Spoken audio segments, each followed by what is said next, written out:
Assalamualaikum warahmatullahi wabarakatuh. Okay.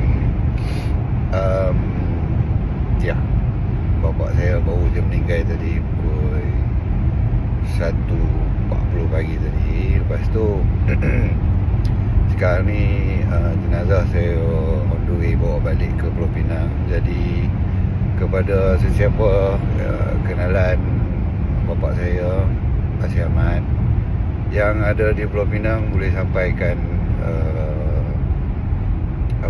maklumat ni pada orang yang ada di Penang, di Masjid Sheikh Yusof. InsyaAllah lepas asar kita akan semayang solat jenazah kat sana. Jadi siapa free main lah. Okay, ke bumi lepas asar. Assalamualaikum.